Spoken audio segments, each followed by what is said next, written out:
in the experiment number 1, this one is experiment number 1 according to our manual.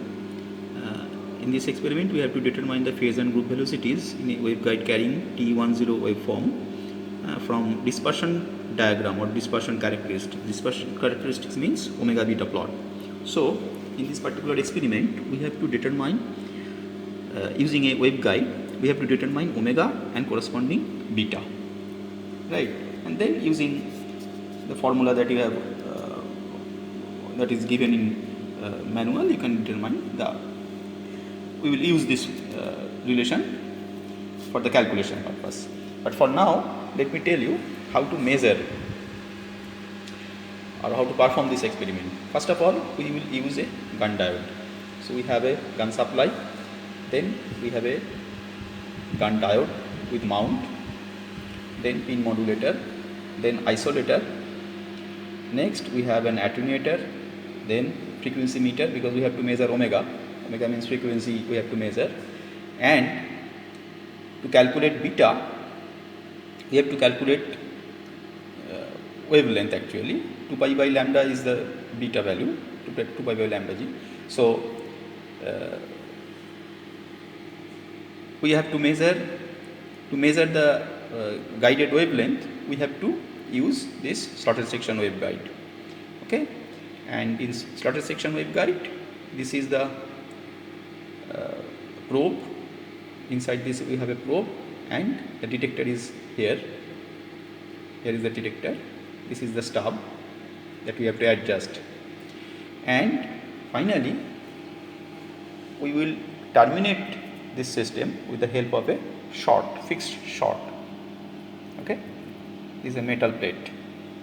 Okay, and right now we are using a VSWR meter as to get the reading, but we can use multimeter or microammeter as well. Okay, so first of all, you have to adjust this gun supply, gun bias, and we are keeping it nearly 5.5 volt. Okay, and we have to adjust this frequency, modulation frequency and modulation amplitude, so that we will get the maximum value in the detector. Okay, so you have to adjust it properly, otherwise you may get erroneous value. See, it is reducing, so you have to adjust it properly.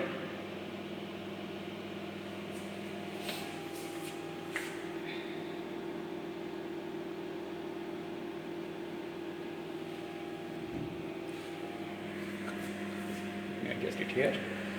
Okay, so readjust it. This is the maximum.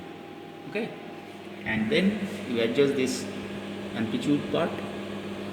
This amplitude part.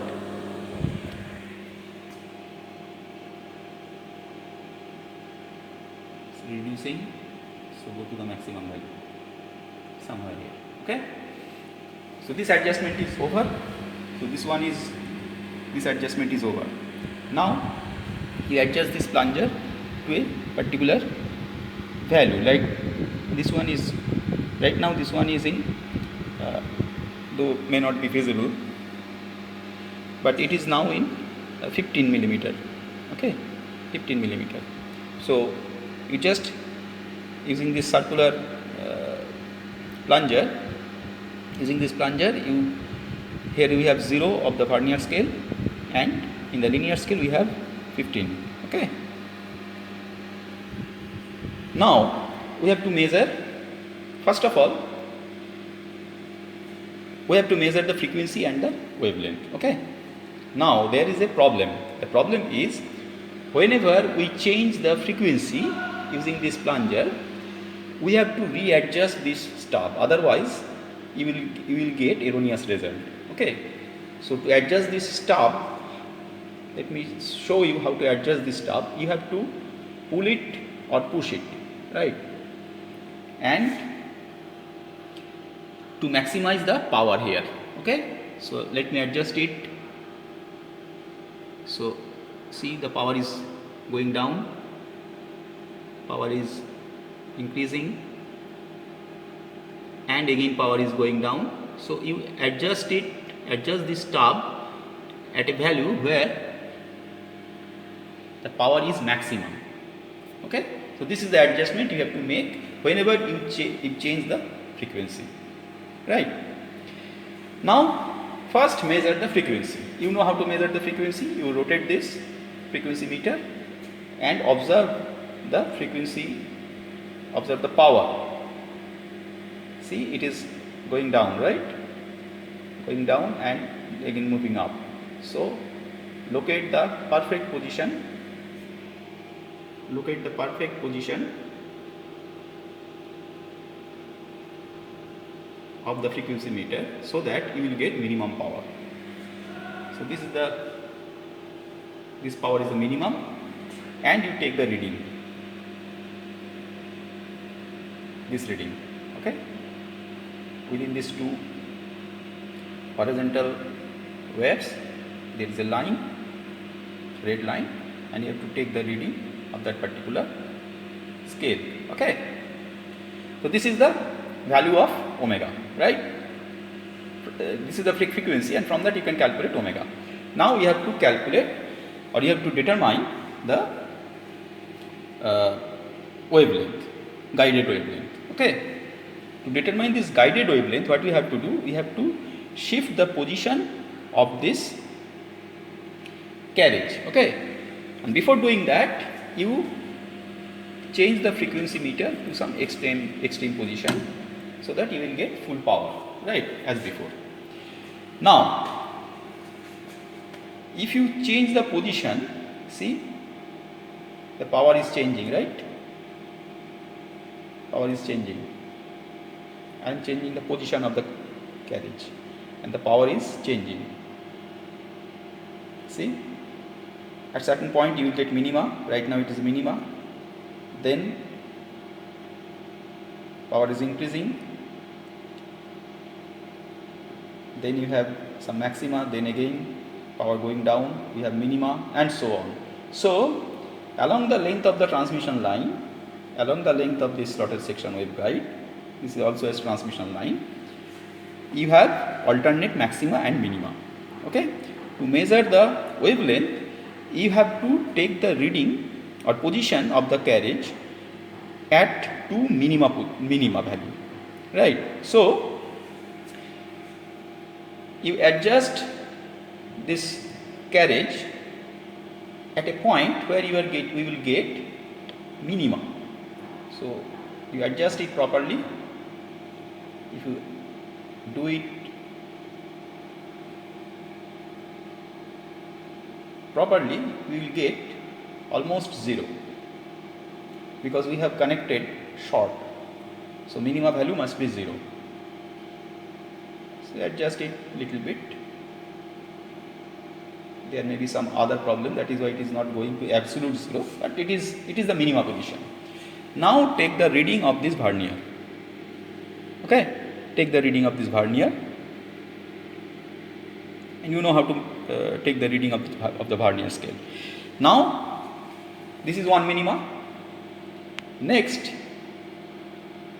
you have to go to the next minima. So first we will have a maxima,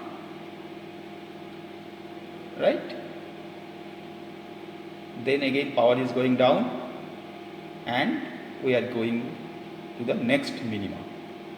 So adjust it carefully. This is the minima position. Take this reading.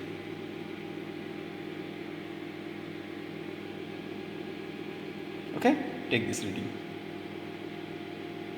So we have one minima right here, another minima right here, right?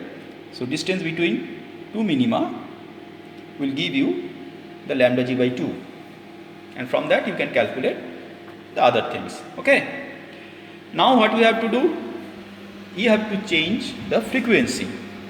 To change the frequency, rotate this plunger exactly by 360 degree. Okay, now you can think how we can measure exactly 360 degree. Actually there is a scale here. So right now this one is 0, So you rotate it and you come back to 0 again. So we have gone, it is moved by 0.5 millimeter. Okay. So right now the reading will be 14.5. Okay. Then since we have changed the plunger position, the frequency has changed. Now once the frequency is changed, you have to readjust this stub again. Okay. So readjust this stub.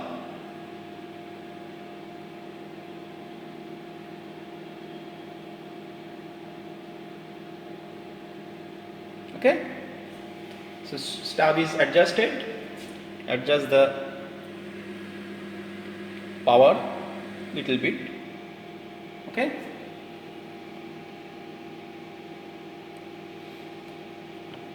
This is the maxima position.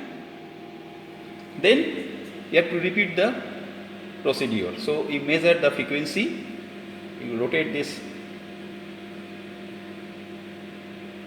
frequency meter and observe the display. It is going down, and determine the minima position. This one is the minima position. See, it is increasing. At certain point you will get minima position. This is minima position. You take the reading. Okay. So this is the frequency reading for this plunger setting. You have to mention the plunger reading as well. Okay. Otherwise later on you will be in confusion. Okay. So this is the frequency meter reading. Once you get the frequency meter reading, you move it to some extreme value. Okay. Then again, using the identical procedure, you have to go to the minima, right? So now, right now we are in maxima position. So change the carriage to the minima position.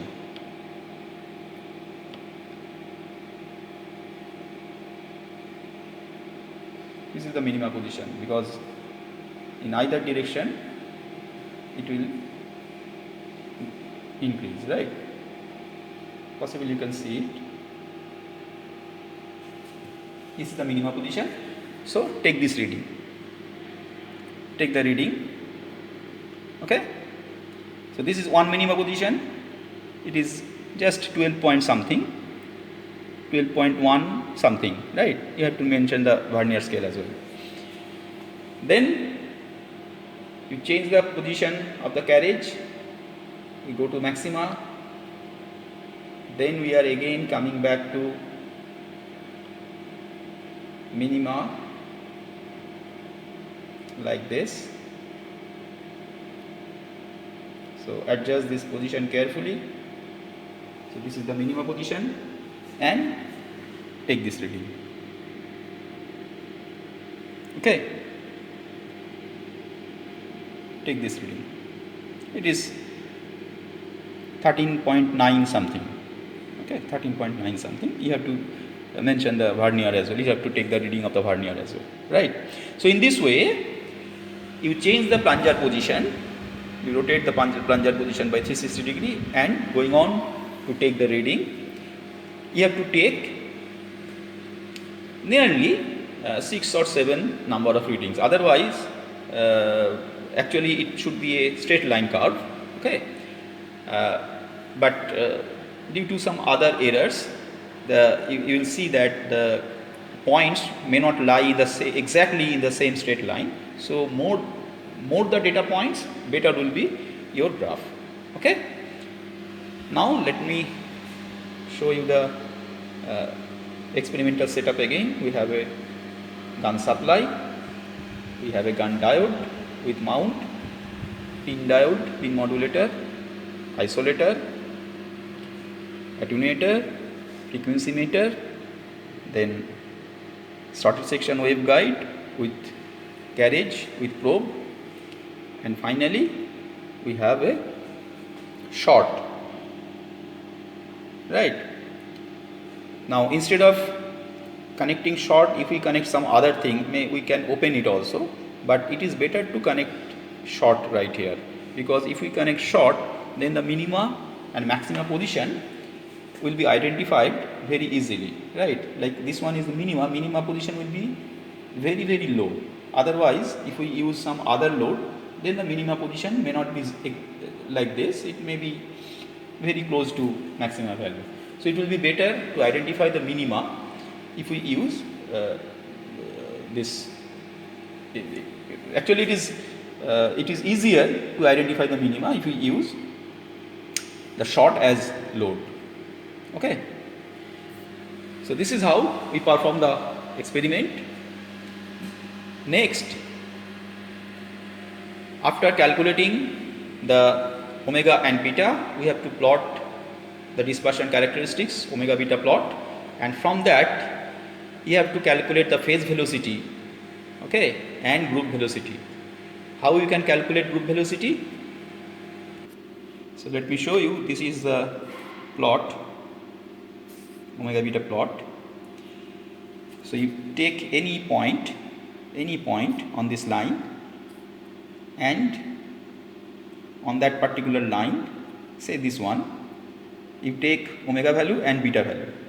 So this is beta and this one is omega. So at any point you take omega value and beta value, right, and from that you can calculate the phase velocity. Now to calculate the group velocity, you have to take the slope of this line, okay. So you need delta omega, you need delta beta, and from that you can calculate the slope, and from that you can calculate the group velocity, okay. Then after calculation of Vp and Vg, you just verify that if you multiply them, it should be very close to C square. Actually there will be a square right here. Vp in Vg, it must be C square. So it is not written properly, square, okay.